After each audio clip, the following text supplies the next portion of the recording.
Pai, Senhor, minhas irmãs, vou estar contando aqui um pouco do meu testemunho de restauração do meu casamento. Fui casada durante 4 anos com meu esposo. Nós vivíamos na casa da minha sogra, até então do meu sogro, durante esse período desses 4 anos. A família dele era evangélica, eu não era, né?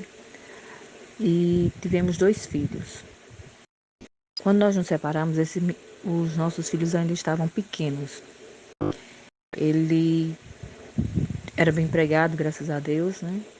E aí de repente ele começou a se envolver com algumas amizades, e essas amizades ele foi se afastando mais, não ia tão frequente para a igreja como antes, e eu era evangelizada pelo meu sogro, na casa do meu sogro até então, como eu não era crente, ninguém da minha família era crente, e eu fui evangelizada na casa do meu sogro, nos cultos domésticos na casa do meu sogro, e só frequentava a igreja até então, não tinha se batizado nem nada.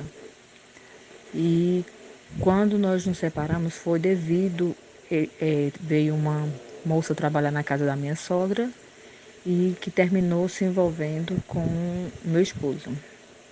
Na época que a gente estava já com esses problemas já no casamento, eu também perdi a minha mãe. Estava grávida do meu segundo filho e perdi a minha mãe para o câncer, e meses depois veio a minha separação. Não foi fácil porque eu tive que voltar para a casa do meu pai. Lá também eles não estavam bem, porque minha mãe tinha falecido também recente. Minhas 2 irmãs ainda moravam com meu pai, juntamente com meu irmão pequeno. E ali começou todo o meu processo. Separada, 2 crianças pequenas e não tinha emprego na época. Tinha terminado meus estudos, era muito nova ainda.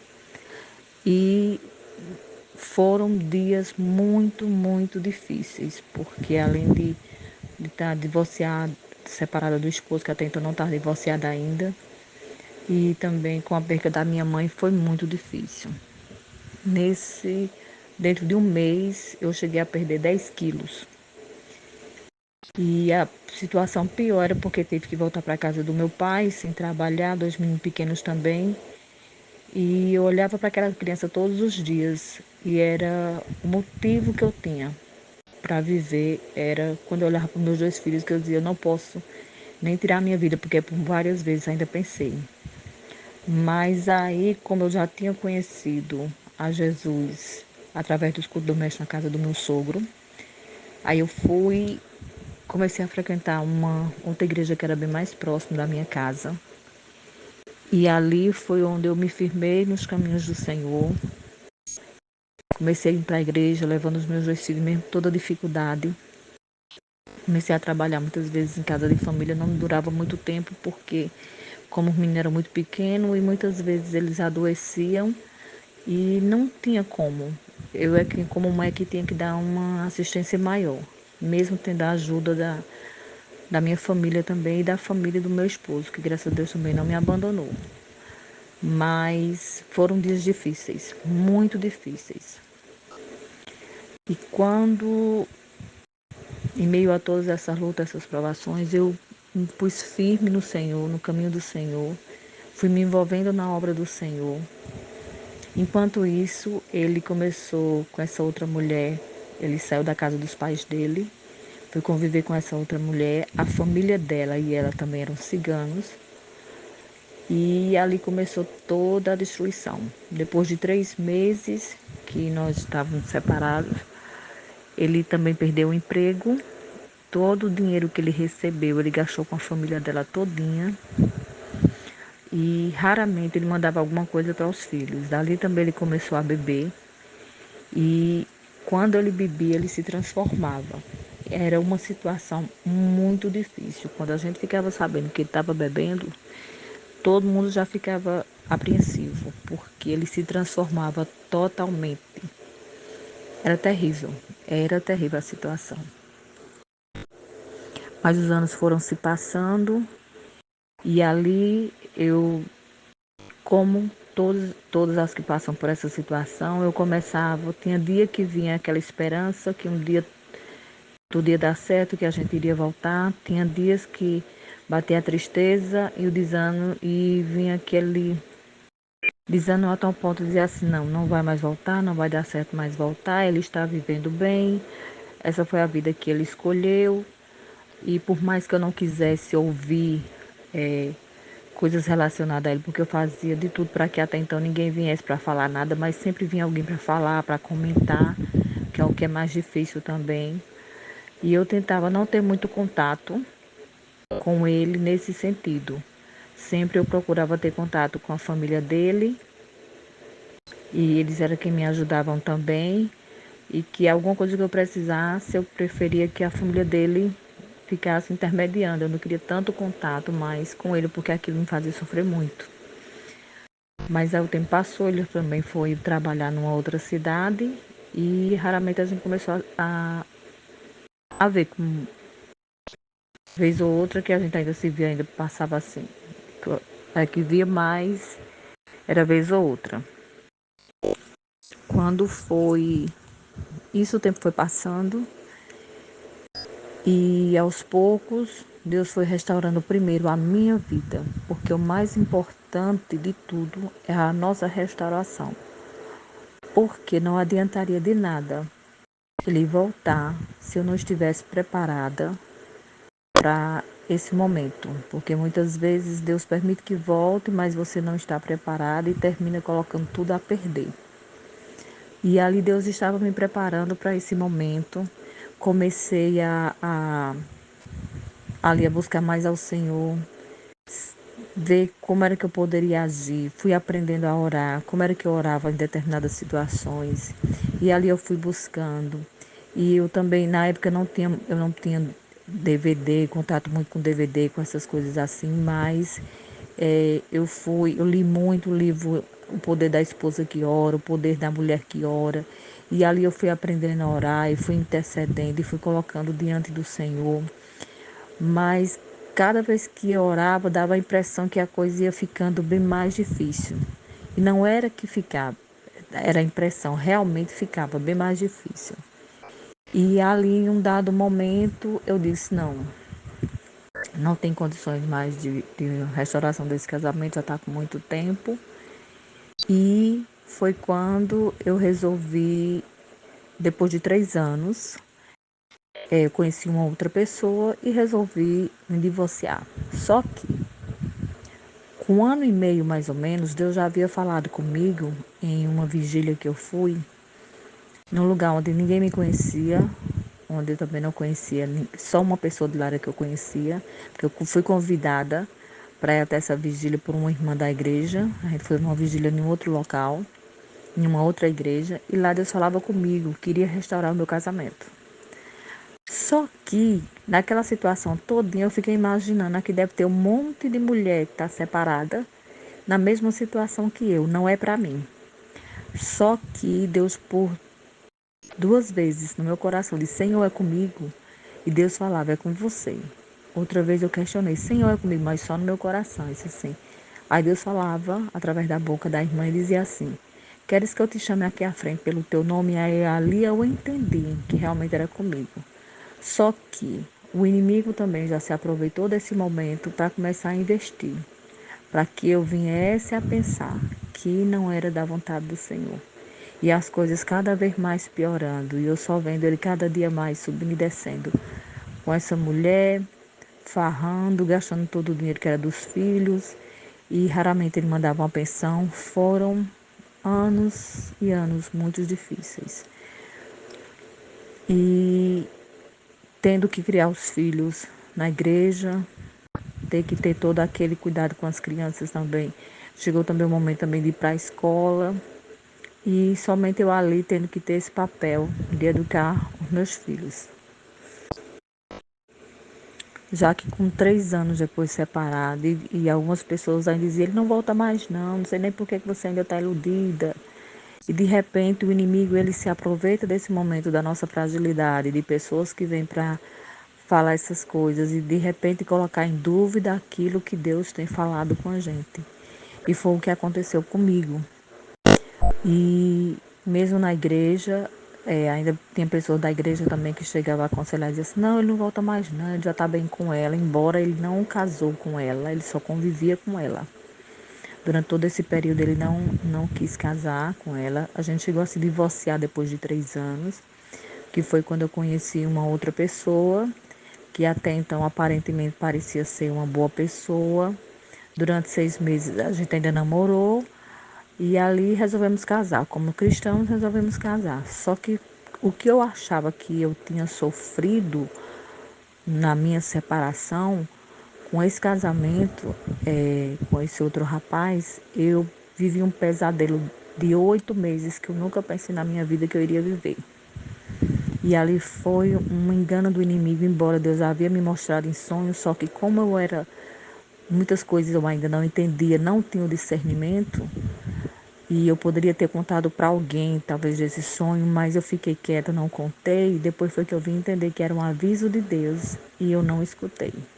E eu sofri muito, eu penei muito na mão deste rapaz. Foram 8 meses de um pesadelo mais intenso. Se eu achava que eu estava vivendo um pesadelo com a minha separação, com meu esposo, pai dos meus filhos, aí é que eu vivi um pesadelo mais intenso ainda com este rapaz. Até que, depois de 8 meses, eu tomei a iniciativa de me separar, que não tinha condições de viver daquela forma. Ele até então começava a se manifestar e por várias vezes tentou suicídio. E isso eu com 2 crianças pequenas dentro de casa, vendo toda aquela situação, eles ainda não entendiam porque eram pequenos, tinham 2, 3, acho que tem 3 e 4 anos mais ou menos. Eles não entendiam muita coisa ainda. E foram dias muito, muito difíceis. Aí foi que eu vim, pronto. Aí foi que chegou o ápice do sofrimento diante de tudo isso. Terminei também separando desse rapaz. Ele foi embora para um outro local e ali eu continuei criando os meus filhos. Foi quando eu fui fazer um concurso da prefeitura e Deus me abençoou e abriu essa porta desse concurso. E foi ali quando as coisas foram melhorando no sentido financeiro. Foi ali quando eu passei a sair da casa do meu pai, porque também depois que a gente casa e volta para a casa dos pais, não é a mesma coisa. Principalmente também porque não tinha minha mãe, era somente o meu pai. E era muito difícil porque ele não concordava em que eu fosse também evangélica. E a minha família, por parte de pai, a minha família paterna, ela toda mexe com espiritismo também. E até então foi muito difícil para mim, como evangélica, a primeira evangélica dentro da minha casa, dentro da minha família também, porque não tinha, além da luta espiritual que estava passando em oração pelo meu casamento, pela minha família, ainda também tinha essa luta espiritual que eu passava dentro da casa do meu pai por ele não ser evangélico. Então a luta se tornava bem maior. Foi aí quando eu fui mais ainda se prostrando aos pés do Senhor, se colocando na posição do Senhor e ali pedindo a Deus ânimo, força e graça para continuar e criar os meus filhos, porque era a única coisa que eu tão somente fazia era isso, era buscar em Deus forças para criar meus filhos no Evangelho. Só que um dia veio um pastor na igreja e ele trouxe a palavra sobre o perdoar 70 vezes 7. E ali ele dizia que muitas coisas na nossa vida, muitas orações não estavam sendo respondidas porque a gente não libera o perdão.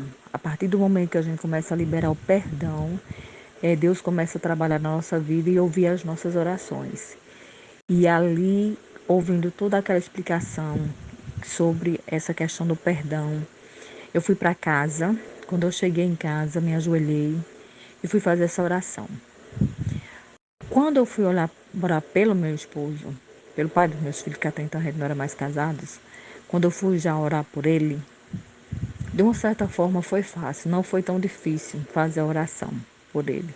Acho que pelo fato de já ter convivido com ele, não foi tão difícil. Mas mesmo assim orando, liberando perdão, e naquele mesmo momento ali, Deus falava comigo que eu também teria que liberar perdão para a mulher que ele estava convivendo com ela. E nesse meio termo, já depois dessa separação, nossa, eles já estavam também, já tinham tido 2 filhos, eram pequenos também.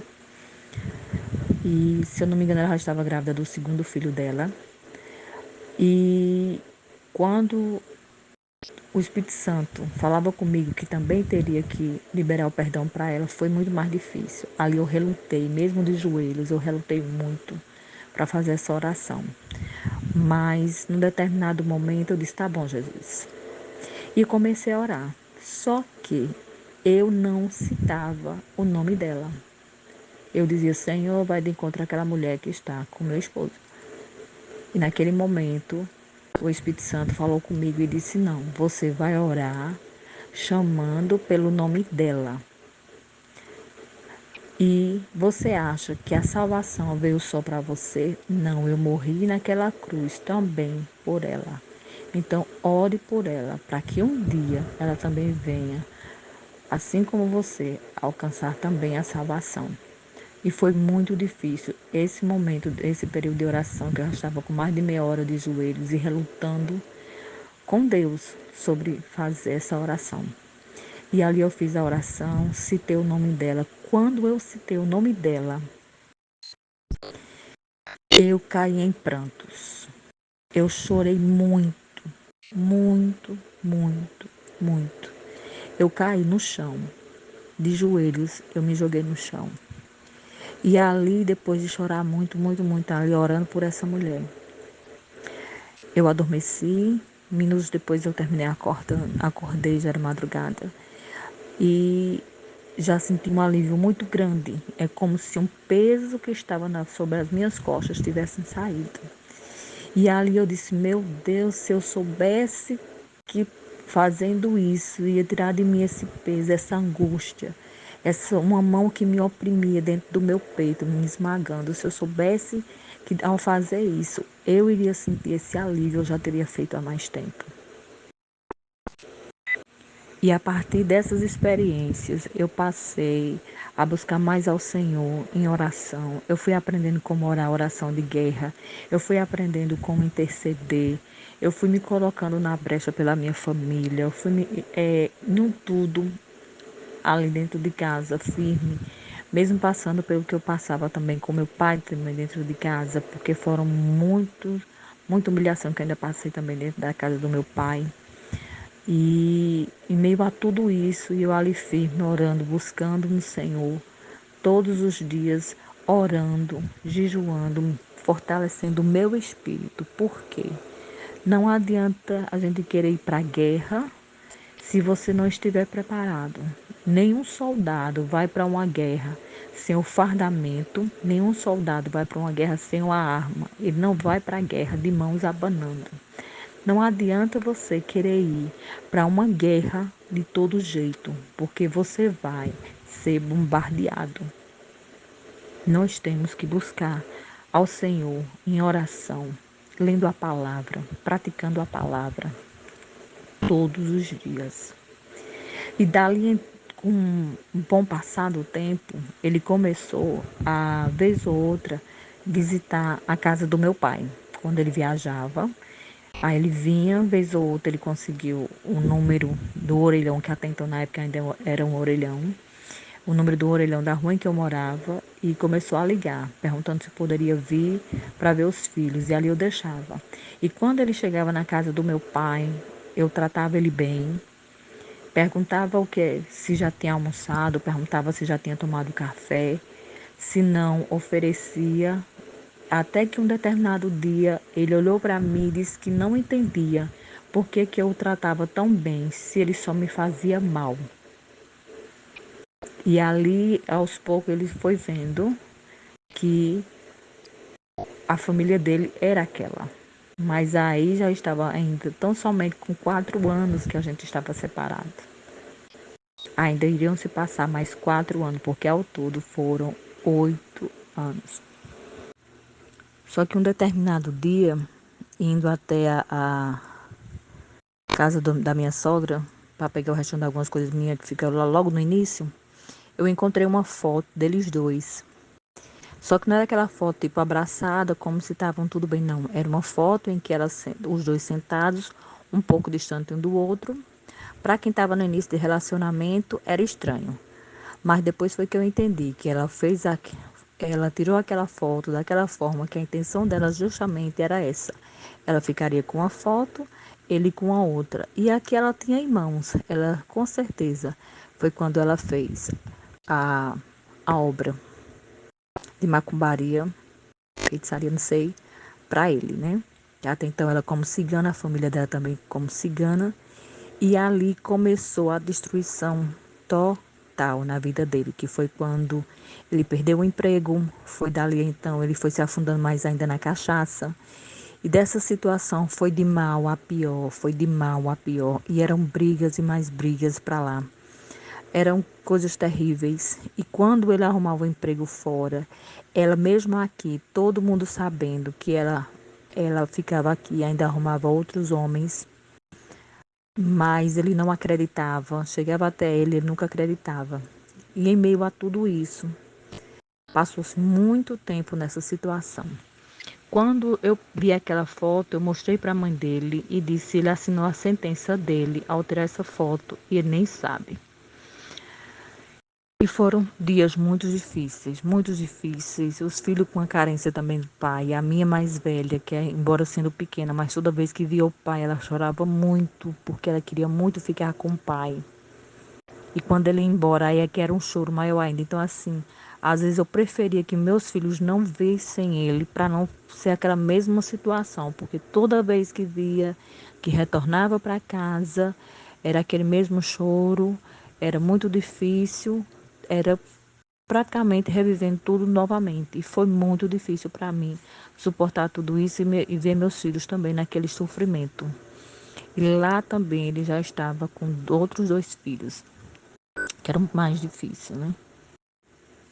Até que um dia houve um culto em praça pública, tinha uma multidão nesse culto e eu estava bem recuada e ele estava também nesse culto, só que eu não sabia.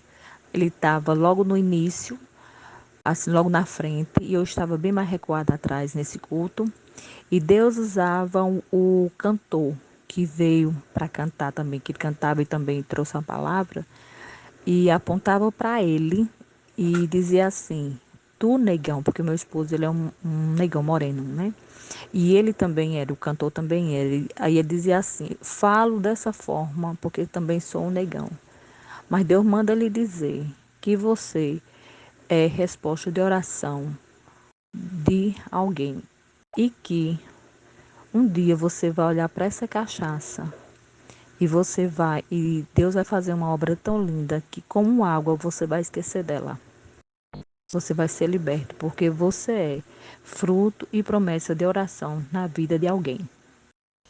Só que até então eu não sabia que era com ele. Eu ouvi tudo, mas não sabia que era com ele. Aí algumas irmãs conhecidas minhas foi quem disse: olha, irmã, foi com o pai dos seus filhos, foi com seu esposo que Deus falou lá na frente. E ali foi me dando ânimo para continuar orando. E ainda faltava ainda mais uns 3 anos para que viesse se cumprir aquilo que Deus tinha falado, queria fazer. Mas é como eu digo para as irmãs, Deus ele tinha que tratar também primeiro em mim. Por quê? Às vezes a gente pensa que só o esposo tem culpa e logo do início a gente começa a culpar ele. Só culpa o homem, culpa o homem. Até que nesse dia dessa pregação também sobre o perdão, a minha ficha caiu dizendo assim: não, a culpa não só foi dele, 50% a culpa foi sua e 50% a culpa é dele, que muitas vezes a gente só quer culpar o outro e não reconhecer que a gente também errou. E ali eu comecei a reconhecer. E ali eu fui passar a ler livros, porque até então eu não tinha DVD como em casa também. Fui passar a ler livros, fui buscar experiência com pessoas que já tinham passado por esses momentos. Fui escutar testemunhos de pessoas também relacionadas também a casamento. Então, eu fui muito buscar isso. Fiz muitos propósitos de oração, intercessão.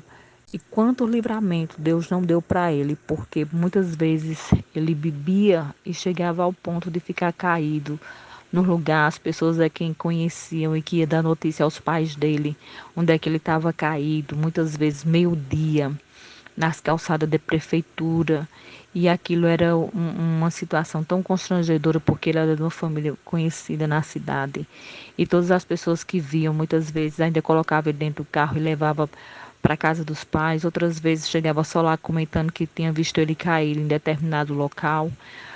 Olha, irmãs, o inimigo fez gato e sapato da vida dele. Levou ele a tal ponto do lixo, que ele, que até então era um vigilante, chegou um tempo que ele foi trabalhar dentro do lixão da cidade, separando lixo.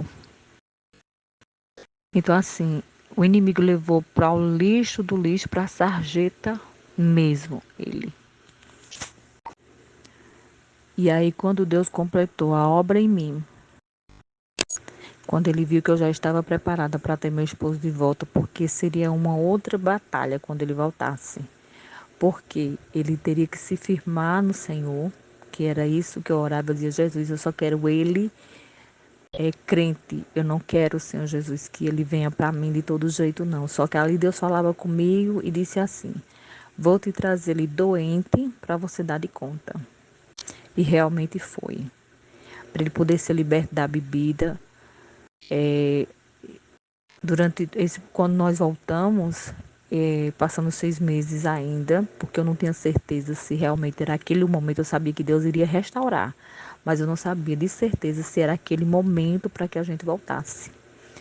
Mas ali Deus confirmou que era o momento, casamos novamente e fomos já conviver junto, porém foi aquela luta todos os dias, orando para que ele fosse liberto da bebida. Tinha dia que ele amanhecia, o desejo da bebida, que ele tomava em questão de minutos, 2 litros de Coca-Cola em questão de minutos.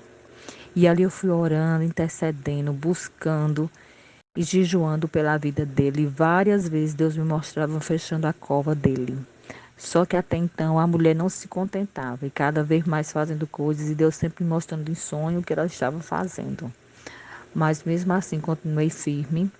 Quando ele voltou, a primeira coisa que eu falei para ele foi que ele teria que pagar a pensão dos filhos, porque eu não queria ela na minha porta, porque eu não queria que os filhos sofressem como os meus sofreram nesse sentido. E ali foi luta de libertação. Todas as noites eu tinha que estar orando. Quando ele dormia, eu colocava a mão na cabeça dele sem que ele percebesse, e começava a repreender. E eu via ali muitas das vezes ele, no meio da oração, mesmo dormindo, o corpo dele estremecia. Eu via que ali ele mesmo, mas ele não conseguia acordar. E foram lutas e mais lutas, orando, intercedendo pela libertação dele e lendo uma palavra. E ele se voltou para o Senhor, e ali ele foi se colocando também na presença do Senhor, orando, buscando. Não foi fácil, não é fácil. Mas para a mulher que realmente ela quer o casamento dela restaurado, ela tem que estar preparada nesse sentido. Ela tem que estar preparada psicologicamente. Teve dias dele sair para trabalhar e às vezes ele demorava um pouquinho, e o inimigo queria colocar no meu coração: olha, ele deve ter ido para lá, deve ter ido para lá na casa da mulher. Mas às vezes eu pensava: vou ligar. E naquele momento o Espírito Santo dizia: não liga, que ele já está chegando. E não dava alguns minutos, ele chegava. Mas eu também não iria perguntar onde ele foi, onde ele estava, de forma nenhuma. Mas Deus foi ali trabalhando nas nossas vidas. E quando a gente voltou, um pouco tempo, eu engravidei. Só que não tinha nem condições de ter engravidado automaticamente, porque eu estava tomando medicação. Mas uma vacina contra a rubéola cortou o efeito da injeção que eu estava tomando, e eu tive uma gravidez somente o saco gestacional sem bebê dentro. E ainda tive que passar pelo processo de um aborto, porque até então não ia se gerar. E foi mais de 15 dias sentindo os dor para poder expulsar espontaneamente. E ali se passou. Aí ele foi quem disse, pronto, eu agora vou, já que já tinha 4 filhos, 2 comigo e 2 com a outra mulher, né? Aí ele disse, não, então agora, já que você sofreu muito, eu vou fazer a vasectomia.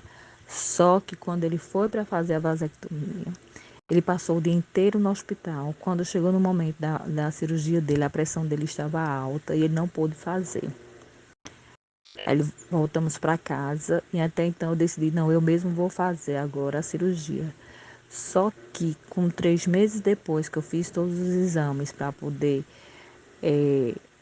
fazer essa cirurgia, terminei engravidando novamente. Foi quando veio a minha terceira filha. Ou seja, era propósito de Deus que viesse uma outra criança. Nós nunca tínhamos morado numa casa sozinhos, sempre eu morei junto com os pais dele. Então foi a primeira experiência, foi essa de morar em uma casa, de ter realmente uma família, dele trabalhar e trazer para dentro de casa o sustento. Foi a primeira vez que isso aconteceu. Os nossos 2 filhos mais velhos já estavam pré-adolescentes, um já estava com 11 e o outro com 10, quando a minha pequena nasceu. E era o propósito de Deus para que viesse essa outra criança, que foi o que uniu mais ainda o nosso casamento, a nossa união. E Deus foi ali trabalhando cada dia. Deus abriu novamente uma porta de emprego melhor para ele, como vigilante na área dele. E Deus foi restaurando aos poucos todas as áreas da nossa vida. Tudo aquilo que o inimigo havia roubado, Deus foi restaurando novamente. E hoje, para a honra e glória do Senhor, estamos na casa do Senhor.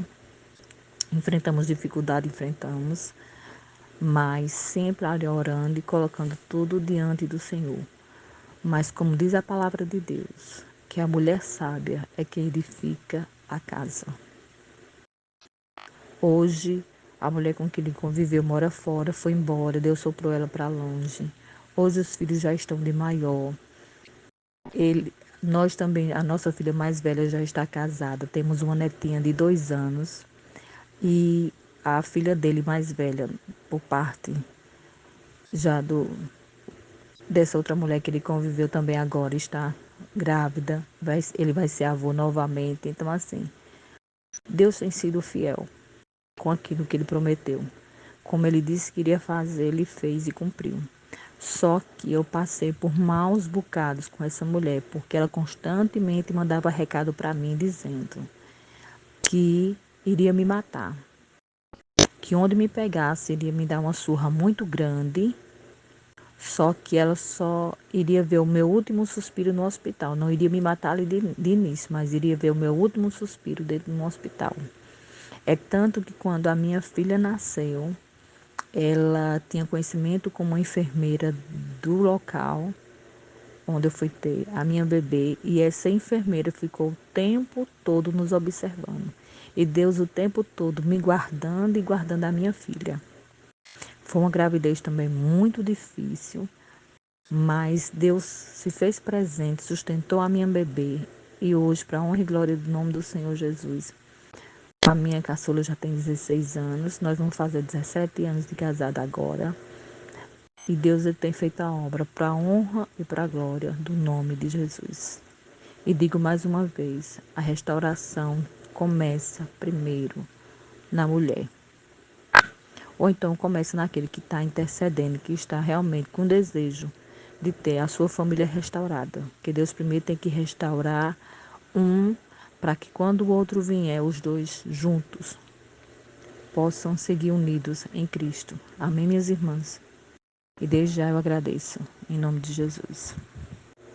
Mas em meio dessas experiências de oração que eu passei durante todo esse período, teve uma que mais marcou, que foi essa mulher que ele convivia, os pais dela moravam vizinho a uma mãe de santo, segundo eles. E ela havia feito nessa casa de mãe de santo, né, a obra. Ela tinha pedido para que essa mãe de santo fizesse o trabalho. E quando certo dia, meio-dia, a casa dessa macumbeira pegou fogo. E todo mundo estranhou, por quê? De um lado é que estava a vela e do outro lado foi que pegou fogo. Ninguém entendeu como foi que isso aconteceu. E quando começou a pegar fogo a casa dessa mulher, Aí todos os vizinhos correram ali para poder ajudar, né, jogando água. De repente foi quando ele descobriu a foto, uma pessoa encontrou a foto dele embaixo em uma imagem e foi ali quando ele viu que estava essa foto dele lá. Então, a partir daquele momento, quando ele viu aquela foto, que alguém entregou, olha, olha a tua foto. Aí disse, só isso aqui ela deve ter feito alguma coisa para você. Ele pegou aquela foto e foi até a casa dele e ali começou toda uma discussão por conta daquilo. E a minha oração era, Senhor, queima toda a obra de macumbaria. Então, se você não crê que Deus opera no meio da oração, Deus opera e Deus ouve. E eu fiquei surpreendida com ele depois que a gente voltou. Um tempo foi que ele foi relembrando de algumas coisas que ele reviveu, de grandes livramentos que Deus deu de morte para ele naquele lugar onde ele convivia. E foram vários os livramentos de morte que Deus deu, vários livramentos de morte. Enquanto ela fazia de um lado, eu orava de outro e Deus ia livrando. E Deus ia livrando. Mas isso eu tive que me colocar na presença do Senhor. O que as irmãs têm que aprender também é que, nesse momento do deserto, a gente também fica em silêncio. Na minha época não tinha muito rede social, essas coisas assim, nem usava muito, né? Porque até então, foi há 17 anos atrás. Não se tinha muito, nada disso. Eu ainda lembro que ainda era de aqueles cartãozinhos que a gente ia para fazer até ligação de orelhão. Eram poucas as pessoas que tinham celular. Mas o que as irmãs têm que aprender é que pare de buscar em rede social para saber como é que tá. Pare de ficar vendo fotos, que isso vai deixando você mais entristecida. E quem vier contar alguma coisa sobre, não ouvir, porque isso, tudo que a gente vai ouvindo, aí aqui dali vai entrando no nosso coração, termina minando, termina trazendo tristeza, mais mágoa, mais dor, mais raiva. Então, assim, tudo isso vai afetando também na nossa vida espiritual. Então, o mínimo possível seguir a vida, vai orando, vai intercedendo, vai colocando, mas seguir a vida. Vai ter aquele dia que você vai estar mais forte, vai.